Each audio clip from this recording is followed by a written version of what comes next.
बिन माँ के दो भाई दो बहन। ए माँ, उठ ना माँ, उठ ना माँ। विनोद भैया, माँ को उठने को बोलो ना। देखो इंदर भैया कितना रो रहे हैं। बड़ा ही बुरा हुआ इन चारों भाई बहनों के साथ। एक इनकी माँ सीता ही तो थी, जो आज वो भी चली गई। इस दुनिया से अब बेचारे इन बिन माँ के बच्चों को कौन देखेगा। वही तो मोहन, अरे एक माँ बिना बाप के भी बच्चे पाल लेती है, मगर एक बाप नहीं। यूं तो ये दोनों भाई हैं, मगर हैं तो ये भी बच्चे। अब 10-12 बरस कोई उम्र थोड़ी है इनकी कमाने की। वहां खड़ा हर कोई उन बिन माँ के बच्चों को देखकर दुख जता रहा है। विनोद, इंदर, सुमन और राधा अपनी माँ की बेसुध पड़ी लाश को देखे जा रहे थे। सीता के पिता ने उसका हाथ रमेश जैसे गलत इंसान के हाथ में दे दिया। सीता को शादी के बाद पता चला कि रमेश पियक्कड़ है, मगर हर औरत की तरह सीता ने भी इस उम्मीद से कि एक न एक दिन रमेश सुधर जाएगा, उसने इस रिश्ते को निभाया और 2 बेटी और 2 बेटों को जन्म दिया।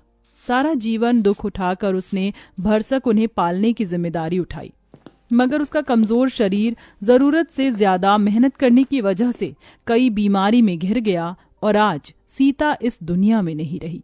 विनोद ने डबडबाई आंखों से अपनी माँ के शव को देखकर कहा, इंदर भाई, माँ का अंतिम संस्कार करना है। दोनों भाई अर्थी उठाए शमशान घाट लाकर अंतिम संस्कार करते हैं। ठंड इतनी भयंकर थी कि बेचारे उन बिन माँ के भाई बहनों का रोम रोम कांप उठा था। दुधमुही राधा चिता को जलता देख बस रोए जा रही थी।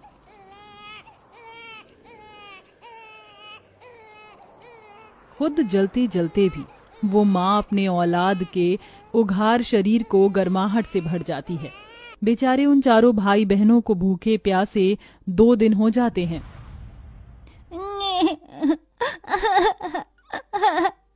अले ले ले, चुप हो जा राधा, तू तो भैया की प्यारी बहन है ना। भैया, राधा को दूध पीना है, वो भूख से रो रही है। बस अब मैं मेरी दोनों बहनों को ऐसे भूखा नहीं देख सकता। इंदर, तू इनका ख्याल रखना, मैं खाना लेके आऊंगा। मैं भी आपके साथ चलूंगा भैया, हमारी दोनों बहनें हम दोनों भाइयों की जिम्मेदारी है। ये ले सुमन, राधा का ख्याल रखना। 2 साल की राधा को सुमन की गोद में देकर दोनों भाई उस ठंड के कहर में काम ढूंढने निकल जाते हैं। ओह भैया, यहाँ तो कितनी ठंड है और कोहरा भी, कुछ भी दिखाई नहीं दे रहा। हमें आगे चलना होगा। कुछ दूर आगे आकर वो कुछ लोगों को अनाज की बोरियां उतारते देखते हैं। चल भाई, वहाँ चलकर काम मांगते हैं। हाँ भैया। जरा जल्दी जल्दी बोरी उतारो। दोनों भाई रामनाथ के आगे हाथ जोड़कर खड़े हो जाते हैं। सेठ जी हमें भी काम दे दीजिए। मगर बच्चों, तुम तो अभी बहुत छोटे हो और ये बोरियां उतनी ही भारी हैं, उठा पाओगे तुम? तभी दोनों की आंखों के सामने अपनी बहनों का भूखा चेहरा आ जाता है। हाँ सेठ जी, हम उठा लेंगे, क्योंकि इस वक्त हमें अपनी दोनों बहनों के लिए खाना लेकर जाना है। रामनाथ दोनों को काम दे देता है। ठंड में बोझा ढोके खाना लिए वो घर जाते हैं और अपनी बहनों को पेट भर कर खिलाकर खुद भूखे सो जाते हैं। ऐसे ही 15 साल बीत जाते हैं। विनोद, इंदर, ये लो तुम्हारी आज की दिहाड़ी। कितने हैं सेठ जी? दोनों के मिलाकर पूरे 2000 हैं। बहुत बहुत शुक्रिया सेठ जी। विनोद, कितनी बार कहा है मुझे सेठ जी मत कहा कर, काका कहा कर। कितने छोटे से आए थे तुम यहाँ, 15 साल बीत गए। तुम दोनों भाइयों की वजह से मेरा कल का छोटा सा गोदाम राशन मिल बन गया है। खैर, पिछले 2 दिन से तुम घर नहीं गए। जाओ, तुम्हारी दोनों बहनें चिंता कर रही होंगी। चलो भैया, घर चलते हैं। तभी उन्हें जाता देखकर रामनाथ ने कहा, इन दोनों भाइयों को देखकर लगता ही नहीं है कि ये बिन माँ के बच्चे हैं। खुद पर दुख उठाकर अपनी दोनों बहनों को पढ़ाया लिखाया। ईश्वर ऐसा भाई और ऐसी औलाद हर माँ को दे। राधा, सुमन, कहाँ हो हमारी प्यारी बहनों? विनोद भैया, इंदर भैया, कहाँ थे आप? आप दोनों को देखो तो मुंह कैसे मुरझाया हुआ सा है। अरे वो सब छोड़ो और ये देखो, हम तुम दोनों के लिए क्या लाए हैं। क्या लाए हैं भैया?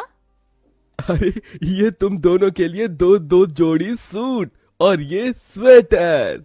भैया इसकी क्या जरूरत थी, कितनी ठंड पड़ रही है और आप हर दिन ऐसे ठिठुरते हुए जाते हैं काम पर।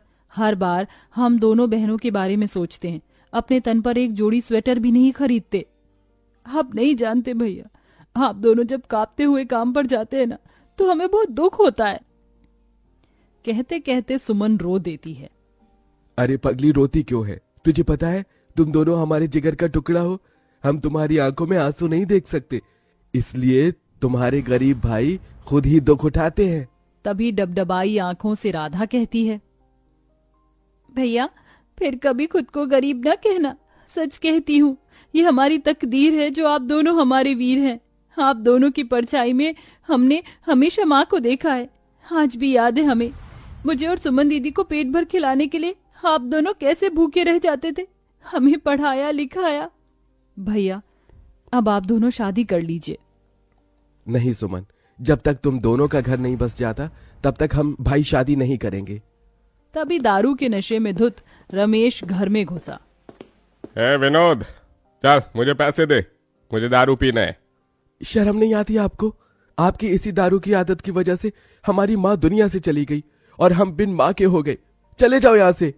ऐसे ही दिन बीतते गए और दोनों भाई राधा और सुमन के लिए रिश्ते देखने लगे। फिर एक दिन बड़ी सी गाड़ी उन बिन माँ के गरीब भाई बहन के द्वार पर आई। आइए वसुंधरा जी, मुझ गरीब भाई की कुटिया में आपका स्वागत है। इंदर जाकर राधा और सुमन को ले आ। वसुंधरा दोनों की सादगी देखकर उन्हें पसंद कर लेती है। विनोद, मुझे तुम्हारी बहनें पसंद है, तुम बस शादी की तैयारी करो, मैं जल्दी अपने बेटों की बारात लेकर आऊंगी। माँ जी मेरी आपसे एक विनती है। आप तो जानती हैं हम दोनों बिन माँ की बेटियां हैं। हमारे भाइयों ने बड़ा दुख उठाकर हमें पाला है। हमारे भाई दहेज नहीं दे पाएंगे। ये सुनकर दोनों भाइयों की आंख से आंसू छलक जाता है। बेटी मुझे कोई दहेज नहीं चाहिए, चलती हूँ। ऐसे ही दिन बीतते हैं। इधर शादी का दिन पास आया है तो वहीं ठंड कई गुना बढ़ जाती है। भैया आज आपकी तबीयत बिल्कुल ठीक नहीं लग रही है। हाँ भैया, लगता है आपको ठंड लग गई है, आज आप आराम कीजिए। नहीं इंदर, अभी बहनों की विदाई के लिए पैसे जोड़ने हैं, मैं घर पर नहीं बैठ सकता। ये कहकर उतनी ठंड में भी विनोद काम पर चल देता है। अब वह दिन भर बोरी ढोते और फिर बचे वक्त में जूते साफ करते तो कभी मलबा ढोते। अब शादी की रस्म भी शुरू हो जाती है। राधा सुमन को हल्दी मेहंदी लगाने लगती है। भैया कल इसी वक्त हमारे आंगन में बहनों की बारात आएगी। यह हम दोनों भाइयों का कितना बड़ा भाग्य है ना भैया, जो अपनी बहनों का कन्यादान हम करेंगे।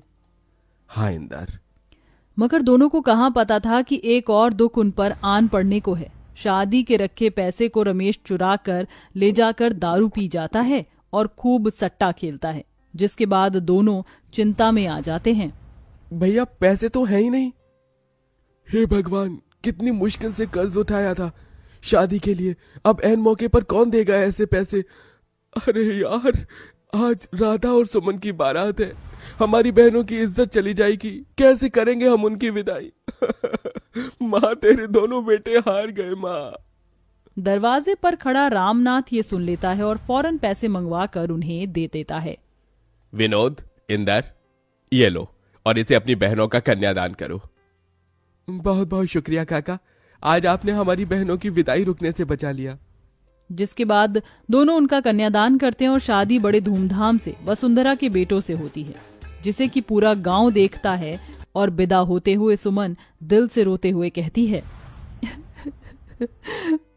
भैया आपने हम दोनों के लिए माँ और पिता दोनों का फर्ज निभाया। जाते जाते इस बहन को एक खुशी और दे दो। बोल मेरी बहन। भैया अब बस अपना घर बसा लो, हम दोनों आपका घर बसते देखना चाहती हैं। थोड़े ही दिनों बाद दोनों भाई भी शादी कर लेते हैं और चारों बहन भाई अपने अपने जीवन में खुशी को पाते हैं। कहते हैं इस दुनिया में माँ की जगह कोई नहीं ले सकता, मगर इंदर और विनोद जैसे भाई जिस भी